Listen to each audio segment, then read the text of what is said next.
ناظرین کرام، آپ صرف لوگوں کو عزت دیں۔ لوگ دل کے اچھے ہیں یا گھٹیا، وہ خود ہی سامنے آ جائیں گے۔ زندگی میں کامیاب تو وہی آدمی ہے جو غموں میں مسکرانا اور مال و دولت کے بغیر خوش رہنا سیکھ لے۔ وقت تو ہمیشہ اپنے وقت پر بدلتا ہے، مگر انسان کا کچھ پتہ نہیں، کسی وقت بھی بدل سکتا ہے۔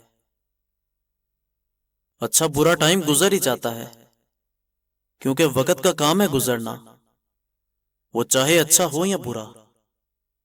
بس اتنا یاد رہتا ہے کہ کس آدمی نے مشکل وقت کو آسان بنایا اور کس نے مشکل ترین بنا دیا۔ صلح و صفائی کرنا عیبوں کو ڈھانپنے کا ذریعہ ہے۔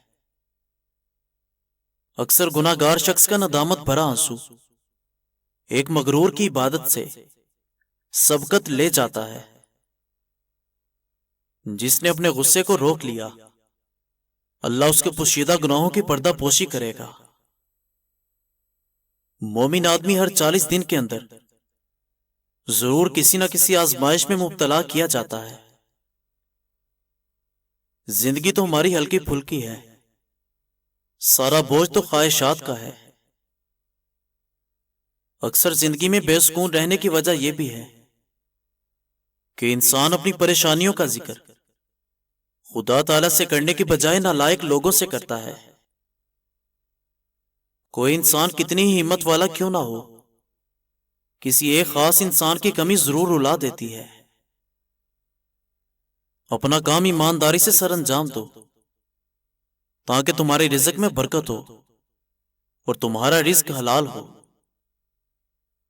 اچھے لوگوں کا تمہاری زندگی میں آنا ایک اچھے مستقبل کی ضمانت ہے۔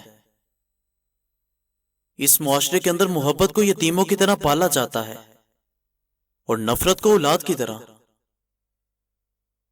دھوکہ بھی بادام کی طرح ہے، جتنا کھائیں اتنی عقل آتی ہے۔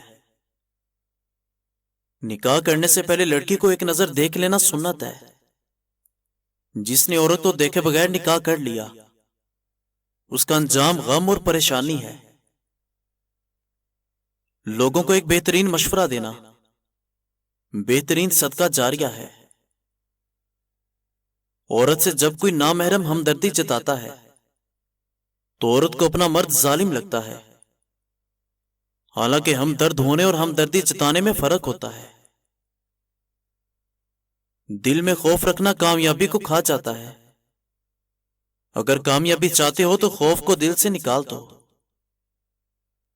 حضرت علی رضی اللہ تعالیٰ عنہ فرماتے ہیں، جو عورت کھانا پکاتے وقت اللہ کا نام لیے بغیر شروع ہو جاتی ہو اور اپنے دماغ میں حسد، نفرت اور دوسروں کے لیے بغض رکھتی ہو، تو یہی وہ عورت ہے جو اپنے ہاتھوں سے اپنے گھر کو تباہ کرتی ہے۔